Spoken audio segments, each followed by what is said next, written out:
Okay, let's unpack this. Let's hear it. When you think about the body's ultimate homeostatic regulator, I mean, the system that is just quietly in the background, keeping everything stable. Blood pressure, pH, all of it. Exactly. Yeah. You land on the human urinary system. Our mission today is a deep dive into its anatomy and its really sophisticated physiology, Mm-hmm. basically turning Chapter 26 into an audio study guide for you. Right. Now, we all know the basics. The digestive system, cardiovascular, they all manage some waste. Sure. But for the vast majority of organic waste, we're talking urea, uric acid, and for fine-tuning water and electrolytes, the urinary system is in charge. Yeah. The players are pretty simple, right? Yeah, the kidneys make the urine. And the rest, the urinary tract cells, ureters, bladder, urethra, that's all about transport, storage, and getting rid of it. But what's so fascinating is that the kidney's job goes so far beyond just being a disposal system. If you look at its actual portfolio, it's like the body's chief chemist. A chief chemist. You like that? Yeah, I mean, think about it. It acts as an endocrine organ. It releases renin, which is absolutely central to blood pressure, And erythropoietin. and erythropoietin to make more red blood cells. It even synthesizes calcitriol. That's the active form of vitamin D3 you need to absorb calcium. So it's balancing your blood pressure, and your bones all at once. That is a colossal portfolio. Hmm. It sounds less like a filtration plant and more like, I don't know, a high-level government agency. That's a great way to put it. Okay, so let's start with the workhorse then. The kidneys. Where are they and what's keeping them safe? They're located retroperitoneal, so that means they're behind the parietal peritoneum, sitting on either side of the vertebral column, roughly from T12 down to L3. And why does that retroperitoneal position matter? Well, it gives them this unique protection. It sort of shields them from direct abdominal trauma, which is good, but it also means that deep trauma can be pretty dangerous. And they need that protection. I see there are 3 layers of connective tissue. The innermost is the fibrous capsule. Yep, a dense layer of collagen fibers. It just helps maintain the organ's shape. Like a tight skin. Exactly. And surrounding that is a thick cushion of perinephric fat, just mechanical padding. And then the outermost layer. That's the renal fascia. It's a dense layer that anchors the whole kidney to the surrounding body wall. It basically suspends it in place so it doesn't get jostled around. Okay, so the fortress is built. Now let's go inside. That medial indentation, the hilum, that's the doorway, right? That's the main entry and exit point. Renal artery in, renal vein, and ureter out. So if we were to cut a kidney open, what's the internal geography like? You'd immediately see 2 distinct zones. The outer layer is the renal cortex, which looks kind of granular and reddish-brown. Okay. And the internal part is the darker renal medulla. The medulla is really organized. It's made of about 6 to 18 conical structures. We call those the renal pyramids. And from there, if we follow where the urine would go, it seems like a beautifully organized drain system. It is, yeah. The tip of each pyramid, which is called the renal papilla, it projects into the central cavity. And ducts in that papilla drain into, what, a minor calyx? Exactly, a little cup-shaped drain. Then 4 or 5 of those minor calyces merge to form a major calyx. And all the major calyces combine into one big funnel. The renal pelvis. And that renal pelvis is continuous with the ureter, which then carries the urine away. So the whole functional area, the renal lobe, is basically one pyramid and the cortical tissue around it. That's where the magic happens. That's where it all happens. And it happens thanks to our true star player, the nephron. It's the basic functional unit. And there are, what, 1.25 million per kidney? An incredible number. And it's revolutionary because of how it works with its blood supply. It's unique. Here's where it gets really interesting. It is. See, most capillary beds are fed by an arteriole and drained by a venule. But here, blood enters the filter, the glomerulus, through an afferent arteriole. And leaves through an efferent arteriole. Yes. It's arterial to arterial circulation. That's the key to controlling the pressure inside so precisely. Let's follow that path because it is so critical.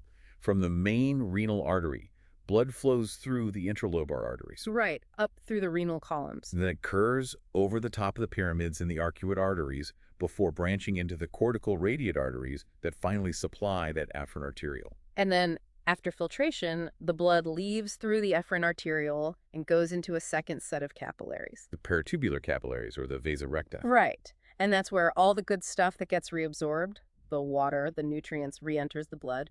Then the venous flow just reverses the path and exits via the renal vein.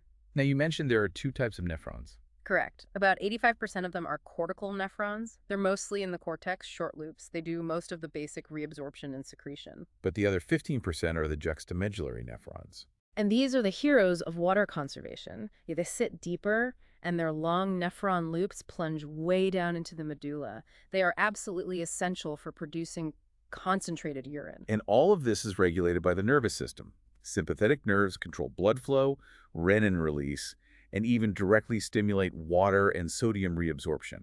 It's a very tightly managed system. Very. Okay, so let's zoom in on the engine itself, the renal corpuscle, where filtration happens. It has two parts, the glomerulus Which is that tangled knot of capillaries? and the surrounding glomerular capsule, also known as Bowman's capsule. Exactly. And filtration here is passive. It's all driven by blood pressure.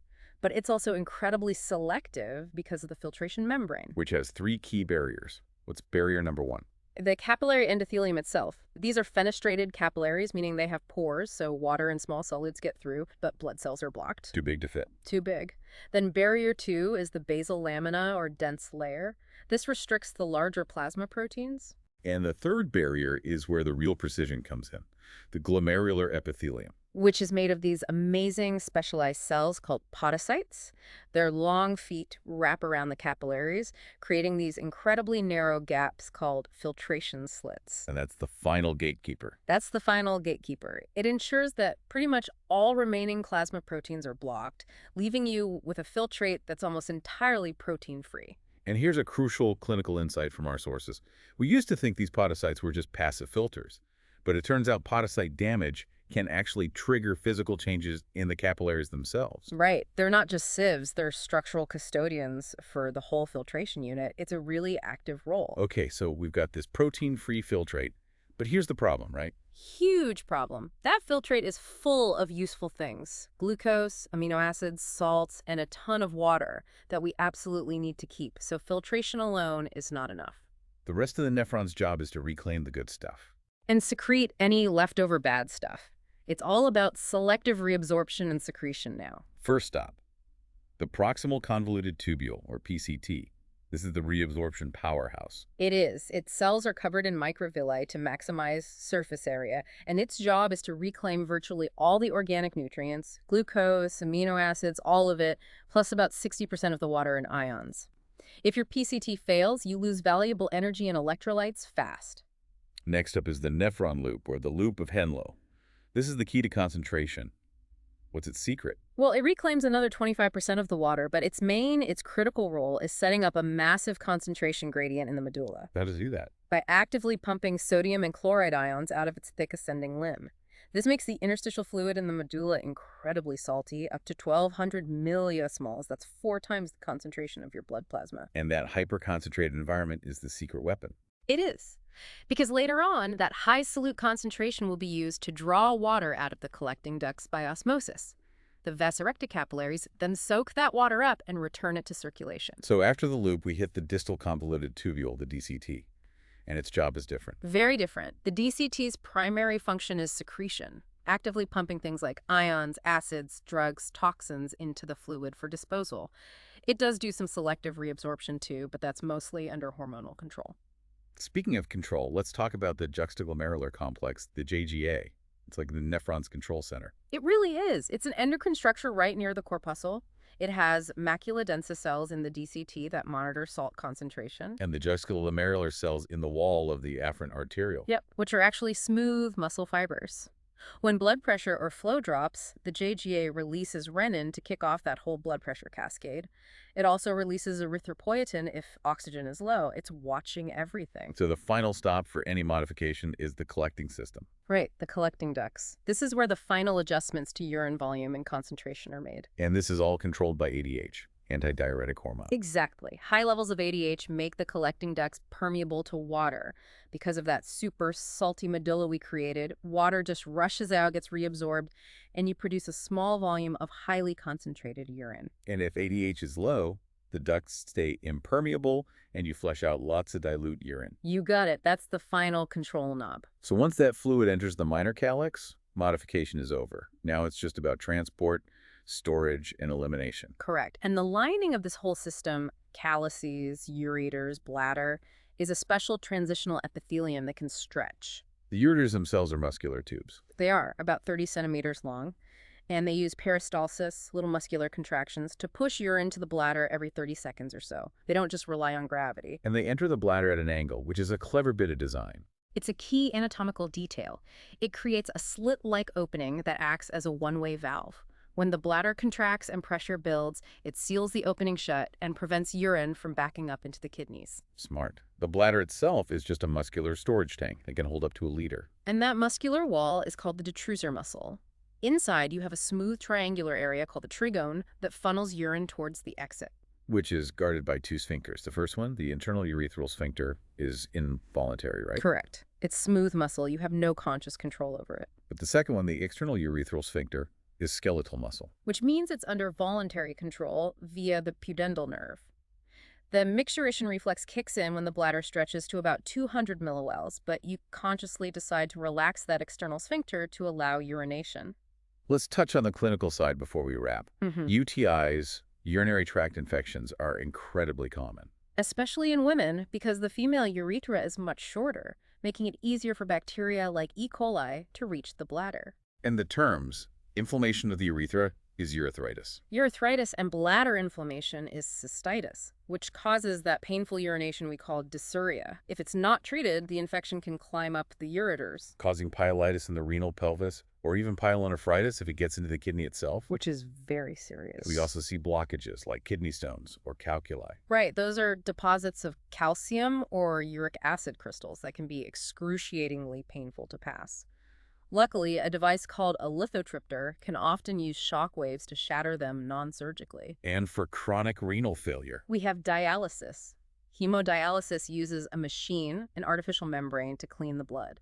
Peritoneal dialysis uses the lining of your own abdomen as the filter. But the best long-term solution is still transplantation. By far, it has very high success rates now. Finally, what happens to the system as we age? Our sources point to a few key changes. Yeah, four main things. First, you just lose functional nephrons. A 30 to 40% loss between age 25 and 85 isn't uncommon. Which naturally leads to the second point, a drop in the glomerular filtration rate, or GFR. It does. Third, the system becomes less sensitive to ADH. So you reabsorb less water, meaning more frequent urination. And a higher risk of dehydration. And fourth, micturition problems become more common. That could be incontinence from loss of sphincter tone, or in men, urinary retention if an enlarged prostate starts squeezing the urethra. So what does this all mean? We've seen that the kidney is the body's chief regulator. It manages fluids, ions, and blood pressure through this incredibly precise system. From the filtration at the corpuscle to the massive reabsorption in the PCT, the concentration power of the nephron loop, and the fine-tuning with ADH in the collecting ducts. It's an essential system for keeping our internal environment stable. That level of precision is truly humbling to think about. We'll leave you with this final provocative thought to mull over. Given that the internal urethral sphincter, the involuntary muscle, is fully functional at birth, but voluntary control over the external sphincter develops years later, what does this anatomical and developmental sequence tell us about the foundational priority of the nervous system? Is its primary concern reflexive containment, or is it voluntary control in the development of human physiology?